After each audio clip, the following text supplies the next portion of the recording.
kulanti wanaagsan mar kale asxaabay meel kastoo naga daawanaysaan kusoo dhawaada barnaamijkeennii ugu horeeyay maanta waa isniin taariikhduna waxay ku beegan tahay 1 bisha Juun sanadka 2026 barnaamijka waxaan idinkugu soo gudbin doonaa wararkii soo kordhay tan iyo intaynu kala maqnayn waxaanu marka hore ku bilaabaynaa xiisada ka dhex aloosan Mareykanka iyo Iiraan haddaba barnaamijyadaydii haddaan la socotay xalay waxaynu kaga hadalnay in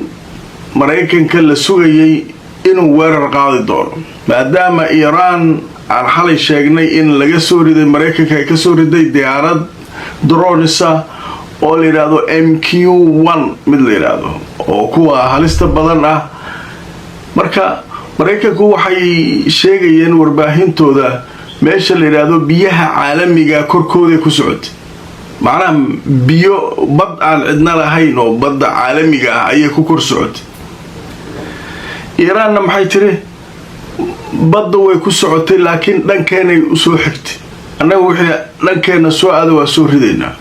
waliba waxaanu isticmaalnaa ku soo ridnay leeyihiin gantaal cusub oo maalmahan aan isticmaalayn waatii marka afayeenkii dawladda oo arrinka ay ka hadashay oo ay tiri Iiraan haddii haddaba isku daydaan argoosi soo aadaan Israa'iil annagu waxaynu waa diyaar ciidankeenu waa diyaar xal marka saasa ku kala hooyanay saakay marka maxaa dhacay Mareykankii waa la sugayay inuu weerar soo qaado muu soo qaaday jasiirad ku taala koonfurta Iiraan laba war ayaa marka ka soo kala baxaya weerarkaas jawaabta Iiraan waa u tagi doonaa labada war oo warbaahintu ay ka hadlayso Mareykanka waxay leeyihiin weerarka wuxuu ahaa istifaacid macnaha waxaan istifaacayna markii shalay diyaaradna laga soo riday waa argoosaneen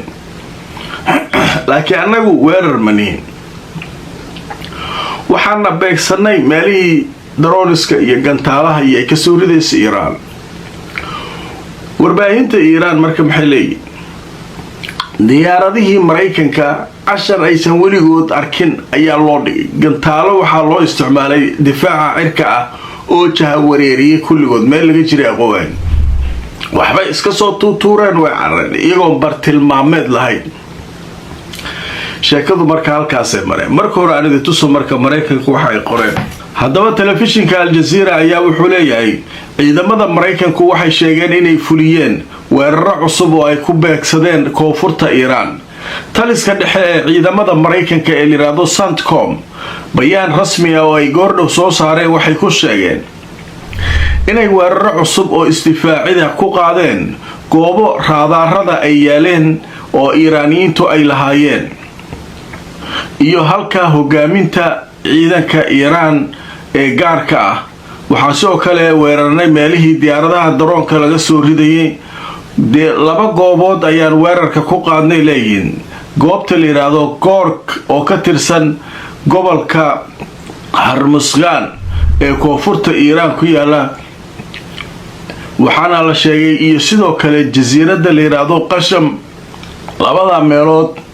inay sheegteen Mareykanku inay weerar ku qaadeen waaye Mareykanku marka waxay leeyihiin raadaarada iyo diyaaradaha droniska iyo meelihii ay yaaleen iyo wixii aan ka duqayn oo laba meel ah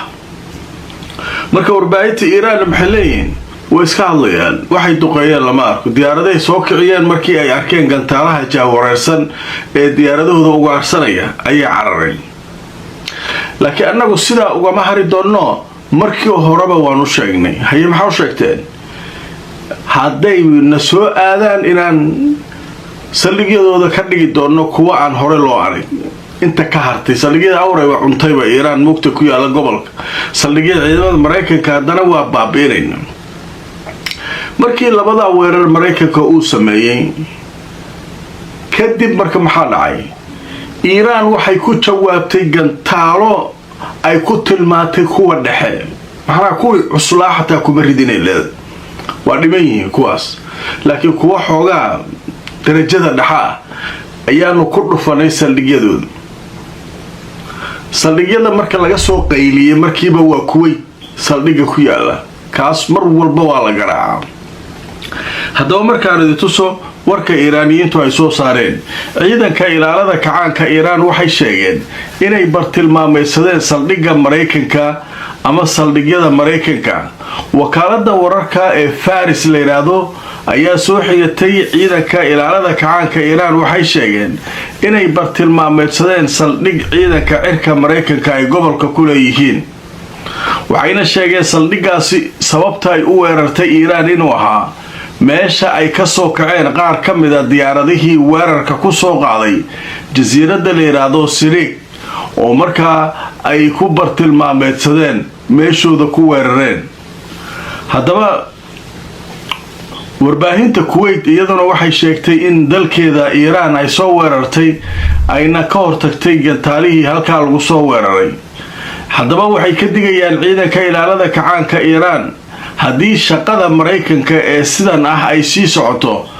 in jawaabta ay noqon doonto mid culus oo markaa uu dareemi doono si dhaqso ah. marka hadda uu soo weeraro waa la iska celiyay, isaguna dhowr gantaala lagu dhuftay, laakiin gantaalahanu ma ahanaan leeyahay kuwii jawaabta rasmiga ah. alaabta jugta culus aan dhimanaa la leeyahay.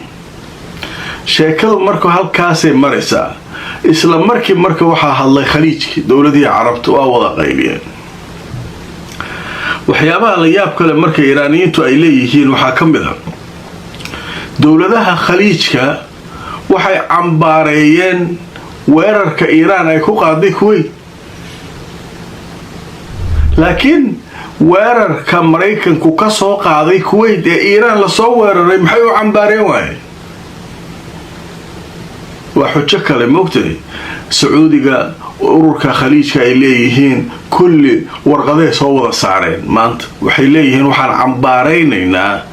weerarka Iiraan ay ku qaaday Kuwait. Iiraanna waxay taagan tahay anagu Kuwait ba weerarine goobtii diyaaraduhu ka soo kaceen Mareykanka qayb ka mid ah weerarnay nagaha ka garaan. cid kasta oo idinka mid ah nimankiinaan carabta meesha fadhiya oo wadankiisana la ka soo weerarana saasa nagta uga saarina. marka xaalku marka halkaasuu joogaa. saakiin marka waxaa leeyahay dhaqdhaqaaqii marinbiyoodka Hormuz mar kale ayuu haddana aamusay. shib waa la baqayaa dee, waa weeraraha dee mar la isdhaafsado maxaa yeelay nin kasta wuxuu leeyahay waa isdifaacaya jugtaana la iska gelinayaa. marka meeshaas waa idin sheegay. marka meeshaas nabadna ma aha, colaadna rasmiyana ma aha. Mareykan iyo Iiraan nabadna ma aha, colaad rasmi oo ka dhaxayso hadda dagaal toosana ma jiro. markay rabaan jugta iska gelinayaan haddana waa u kala nasarayaan. marka sheekada marka halkaasay maraysaa arrinta ku saabsan Mareykanka iyo Iiraan. wadahadaladoodii markaan eegay oo wax cusub oo soo kordhay ma jiro. wadahadaladii heshiiska weli waxaa lagu leeyahay warqadaha la isweydaarsanayaa. Mareykanku wuxuu u adkeeyay ninka Trump ahaa, nimanka Iiraaniyiinta ayagana mowqifkooda ku dhagan yihiin. weli wax heshiis rasmi oo la saxiixay oo soo kordhay ma jiraan. qaybtan marka halkaas ay kaga gudbaynaa. qaybta waxaan aadaynaa Junuub Lubnaan la yiraahdo ama koonfurta Lubnaan. koonfurta Lubnaan ciidan fara badan ee Israa'iil gelisay duqeymo faran badan waa shalay waatay lahayd waxaan qabsanay qalcad muhiima waxaasaa qabanay dagaalada socda marka. ilaa maanta Al Jazeera waxay ka warramaysay in Xisbullah ay gantaal drones wax walba ku difaacayso dhulkeeda. nimanka karuna ay xoog soo saareen. sheekada marka yaabka leh markii nimankan la kululeeyo maxaa idin nimankan marka la kululeeyo Beirut inay weeraraan rabaan caasimada aadaan. dowladda oo Lubnaan waxay leedahay maxaa caasimada ka soo doonaysaa? caasimada yaa idin kala dagaalamay. nimanka idin la dagaalamaa soo nimankan ma iska dhicisaan may. halkaas marka waxay rabaan waxay leeyihiin halkaas waxaa jooga maskaxda Xisbullah iyo meesha joogta ragga madaxda waa meeshaas weerarayna. awal marka Mareykanka hortaagnaa jiray hadda ka leexda uu naga leexdeen Mareykanka. ninka Trump leeyahay ayagu dawaadii sheegay Trump warkooda ma diidi karo. waxay ka hayaanba waxay yiraahdeen waa weeraraynaa Beirut waliba waxaan weeraraynaa meesha la yiraahdo dhanka koonfurta Beirut weerarayna waa meel shiicada ku badan tahay waa meel ay madax fara badan oo markii hore Xisbullah ay ku dileen hogaamiyoodii ku jira waxa soo dhan meel ay ku ugaarsadaan waay marka xaafadahaas waxa u badan dadka shiicada ah u badan oo taageera Xisbullah marka sheekadu marka halkaas ay maraysaa anida tuso marka wararkii ugu dambeeyay arrinka laga qoray Netanyahu iyo wasiirkiisa la yiraahdo Katz waxay amar ku bixiyeen in la duqeeyo dhanka koonfureed ee magaalada Beirut caasimadda Lubnaan ra'iisul wasaaraha Israa'iil Benjamin Netanyahu iyo wasiirkiisa difaaca Israa'iil Katz warbixin si wada jir ay u soo saareen ayay ku amreen ciidamada inay weerar ku qaadi karaan meesha la yiraahdo koonfurta magaalada Beirut marka Beirut in la weeraro waa Mareykanka inuu diidan yahay loo sheegi jiray laakiin hadda Israa'iiliyiinta waa la weydiiyay madaxdoodii waxa la yiri ee ku weeraraysaa sootii Mareykanka idin lahaa meesha ma weerari kartaan waxaas la isma weydiiyeen marka arintu Al Jazeera warbixin xiiso ka qortay waxa leedahay warbaahinta Israa'iil waxay ka soo xigteen mas'uuliyiinta Israa'iiliyiinta Washington inay siisay Tel Aviv ogolaanshiyaha ay ku weerari karto dhanka koonfureed ee magaalada Beirut hay-adda wararka u faafisa Israa'iil ayaa waxay sheegtay in Israa'iil ay heshay ogolaanshiyaha Washington oo ay ciidanka Israa'iil ku weerari karaan dhanka koonfureed ee magaalada Beirut waxa la yiri halkan Al Jazeera qoraysa ciidanka Iran war rasmi ah ayuu soo saaray waxay leeyihiin waxaanu ka digaynaa inay sii socdaan dambiyada Israa'iil ay ka geysanayso Lubnaan ciidanka Iran waxay yiraahdeen sahyuuniyada waxay ka faa'iideysanaysaa xabad joojintii anaga iyo Mareykanka iyo kala gaarnay laakiin taa kama dhigna inaynu intaa ka badan ka aamusi karno marka waa fariin adag oo Iran ka timid Iran waxa leedahay ma u dul qaadan karno waxa ka socda Lubnaan Xisbullah way dagaalantay Mareykankana anagu halkaan ugu ciyaarsiinaya xabad joojin iyo wada hadallo maaweela iyaduna halkaas ay jugta ka haysan nimanka awlaadii Iran ka tirsan marka meeshaas maxay leedahay Iran wax si socona waan aqbalayna marka maxay sameey kartaa waxay sameey kartaa iyaduna inay marka dagaalka toos u gasho Israa'iil duqayso wax kale meesha war ma yaalo baashu way socotaa Israa'iil waxay taagan tahay Lubnaan waa qabsanaynaa intii tabarteena haday tabar noo diidana waa kaas marka